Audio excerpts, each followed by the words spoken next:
thus concludes the newest Grand Magus album, Triumph and Power, released here in 2014. And The Hammer Will Bite, title of that track, the last track on the album. Grand Magus is a band that's able to combine many different styles of heavy metal, but has its principal roots. In just the heavy metal genre, to just plain old-fashioned heavy metal genre, but also is able to incorporate some moments of stoner rock, some elements of doom metal, and some elements also of power metal. Now, you may remember I've talked about this band before, and with the new album coming here in 2014, it's only apt and it's only fair that we talk about them once again, because, as I recall, the last album that we talked about from them, I enjoyed quite a bit, so naturally so, hearing this follow-up is one that certainly has me quite anticipated for something pretty awesome. This is a band that's not necessarily new either. They've been around since the first part of the 2000s.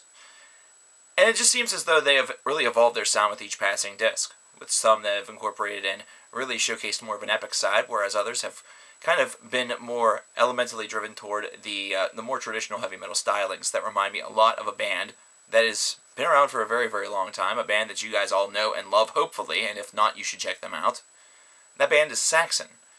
Yes, even though their logo reminds me more of Bathory, the band that they remind me the most of musically is Saxon. Now, throughout this album, throughout this affair, we're going to see a lot of that evolutionary chain of Saxon, all the way moving up into the power metal that you've heard for the past 2 decades. This is something where they're able to incorporate it in nicely, something that has certainly become one of their calling cards, something that has really given their work a little bit of variety over the years.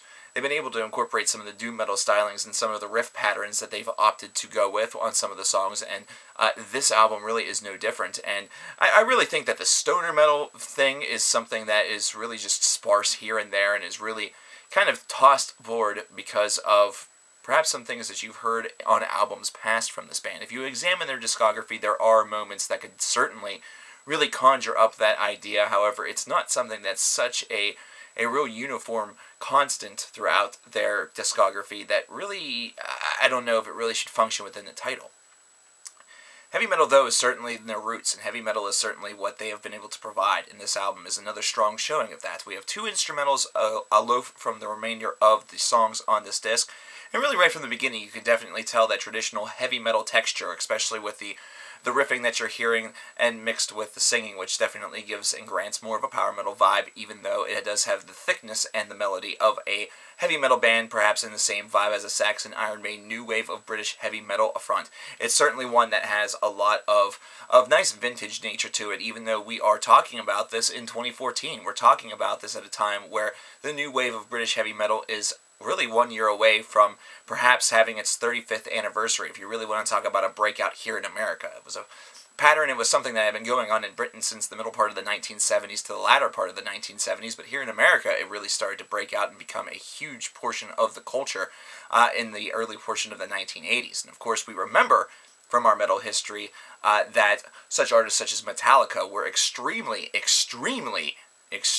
affected by the new wave of British heavy metal as well as punk. So this is a band that is really carrying on a now decades-old tradition of the new wave of British heavy metal sound, done so with a more modern take, with a more modern edge, and one that certainly has a lot of power behind it. These songs have a lot of power behind them also. They have a terrific melodic edge. The riffing on this is very, very solid. The moments in which they really kind of tread power metal water kind of reminds me a little bit of a mix of Primal Fear mixed with a little bit of Blind Guardian. You may even want to toss in a couple of other names as you haphazardly think of them. And it certainly has a lot of strength behind it. There's a lot of great aspects to this album. The one thing, though, that kind of for me, and perhaps this will really change, shift, and alter as 10 months go by, and we talk about the end of the year list here in 2014 in December. It is now February. This is one that will have a little bit more lasting power for me, because as I listen through this album, it's one where I really don't feel that lasting power very often until I hit the second portion of the album, until the second half really starts to strike through. That's where the lasting power of the riffs and the songwriting really feels to be at some of its tightest. Now, the first half is certainly no slouch. It is able to really combine great heavy metal and power metal in order to create songs that do have a moderate ability to remain in your head and remain very vital to you. However, the second half just feels as though it has a lot more strength behind it, a little bit more girth, and a little bit more in the way of a fantastic riff. The last couple of tracks on this disc certainly have the power that you would really expect and hope to have throughout the entirety of the whole. And it's one thing that whenever I really examine it, P versus Q, either that or 1 versus 10, it's not something that feels to have that same modicum of intensity and consistency. Not to say that the consistency is so out of whack that this is a stinker, because that's certainly not what we're talking about here. Remember what I talked about whenever I did my video, What Makes a Bad Album. If you need a link to that, I'm going to post it in the description box for you. That way you can check that out and understand what I mean. This is instead one where it just feels as though the power has been a little bit more fixated and a little bit more delivered on a couple of tracks as opposed to the entirety of the whole. But aside from that, the flow of this album is very, very good. I do enjoy that, and it definitely feels as though there was a lot of attention paid to making sure that the transitions from track to track had very solid ground to go on. The instrumentals don't feel out of place. Instead, they actually feel as though they bridge gaps between songs and instead really offer a lot more of a connectivity, almost like a bridging process that definitely keeps the album really flowing very freely and at a nice pace. So overall, this is an album that has a lot of positives. I just feel that right now, after a couple of listens, it's one that has a little bit of a problem with consistency as far as all the tracks being killers.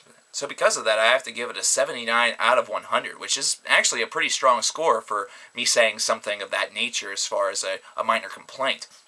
It really just showcases the fact that this is an album that, despite that minor quibble, really has a lot of strong songwriting, and this band is just 100% shown once again that they're really criminally underrated. This is a band that needs to be looked at by a lot more people. It needs to be ordered by more people. It's one that certainly the voices need to be risen to local stores. That way they can perhaps get a couple in and really expand this group's fan base here in America and make them a larger force than they already are.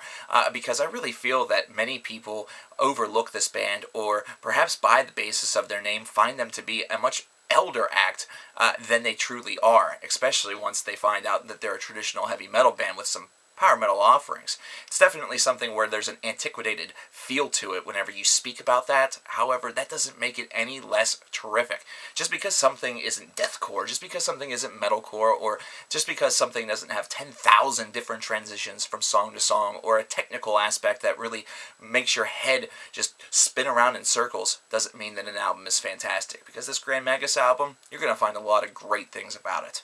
And so, with that, I ask you, what is your favorite Grand Magus album? Or have you heard of the band before? Or is this your first exposure to them? And if so, what did you think about it? What's your favorite song off of this album? And what's your favorite work that you have perhaps heard in the heavy metal department or the power metal department? Anything perhaps you could recommend to me, considering I've not done a lot of power metal. Power metal is not usually my bag, but it's one where I'm looking to expand perhaps here in 2014.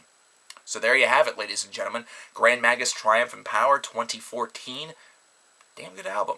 I'll talk to you guys later.